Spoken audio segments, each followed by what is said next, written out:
ഇതാരാണാവോ പതിവില്ലാതെ നേരത്തെ വന്ന് ബെല്ലടിക്കുന്നത് പറഞ്ഞിട്ട് ഓടിച്ചെന്ന് നോക്കിയതാണ് കേട്ടോ. വേറെ ആരുമല്ല, എൻ്റെ അച്ഛൻ തന്നെയാണ്. കയ്യിലൊരു പുതിയ ഐറ്റം ആള് നേരത്തെ വന്ന് നിൽക്കണ്ടായിരുന്നു കേട്ടോ. ഇതെന്താ പതിവില്ലാതെ ഇത്ര നേരത്തെ എന്ന് ചോദിച്ചപ്പോൾ രാവിലെ എണീറ്റ് അമ്പലത്തിൽ പോയിട്ട് വരുന്ന വഴിയാണ്. അപ്പോൾ കുറച്ച് ബ്രേക്ക്ഫാസ്റ്റിനായിട്ട് സേവയും പിന്നെ നല്ല ചൂടുള്ള വടയും സാമ്പാറും ചട്നിയൊക്കെ കിട്ടി. അപ്പോൾ കുറച്ച് നിനക്കും കൂടി തന്നിട്ട് പോകാന്ന് പറഞ്ഞ് വാങ്ങിയിട്ട് വന്നാണെന്ന് പറഞ്ഞിട്ട് ആള് തരാനായിട്ട് വന്നതാണ്. അപ്പോൾ കുട്ടിക്കൊക്കെ ഓൾറെഡി ബ്രേക്ക്ഫാസ്റ്റ് ഒക്കെ കൊടുത്ത് കഴിഞ്ഞിട്ടാണ് പിന്നെ ഞാൻ കഴിക്കാനിരുന്നത്. പിന്നെ രാവിലത്തെ സംഭവം എന്തായാലും കഴിഞ്ഞതുകൊണ്ട് തന്നെ ഉച്ചത്തെ പരിപാടി സ്റ്റാർട്ട് ചെയ്യാന്ന് പറഞ്ഞിട്ട് സാമ്പാർ വെക്കാനുള്ള പരിപാടിയാണ്.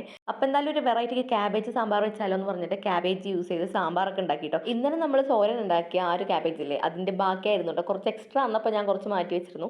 അപ്പോൾ അത് വെച്ചിട്ടാണ് കേട്ടോ ഇന്ന് സംഭവം സെറ്റാക്കിയത്. ഇവിടെ ഒരാൾ പതിവില്ലാതെ നേരത്തെ എണീക്കുകയും നേരത്തെ ഫുഡ് കഴിക്കുകയൊക്കെ ചെയ്തുകൊണ്ട് തന്നെ ഒരു 11:30 ആയപ്പോൾ തന്നെ വിശപ്പ് തുടങ്ങി തോന്നുന്നുണ്ട്. വീട്ടിൽ കുറച്ച് ബ്രെഡ് ഉണ്ടായിരുന്നേ. അപ്പോൾ അത് കണ്ടപ്പോൾ തന്നെ അവന് ബ്രെഡ് വേണമെന്നായിരുന്നു. അപ്പോൾ കുറച്ച് ബ്രെഡിൽ കുറച്ച് നെയ്യൊക്കെ ഒഴിച്ചിട്ട് ഒന്ന് ദോശക്കല്ല് വെച്ചൊന്ന് ചുട്ടെടുത്ത് കൊടുത്തിട്ടുണ്ടായിരുന്നു കേട്ടോ. അപ്പോൾ അതും കഴിച്ചിട്ട് ആളങ്ങനെ ഇരുന്നു. ആ ഒരു ഗ്യാപ്പിൽ തന്നെ സാമ്പാറും ബാക്കി എല്ലാ കാര്യങ്ങളും ഞാൻ സെറ്റാക്കി കേട്ടോ. അതിന്റെ ഗ്യാപ്പിൽ ചോറ് തരട്ടെ എന്ന് ചോദിച്ചപ്പോൾ ചോറ് വേണ്ട, സേവ തന്നെ മതി എന്ന് പറഞ്ഞിട്ട് ഉച്ചയ്ക്ക് സേവ ഇരുന്ന് കഴിക്കുകയും ചെയ്തു. ആ മനസ്സിലായി.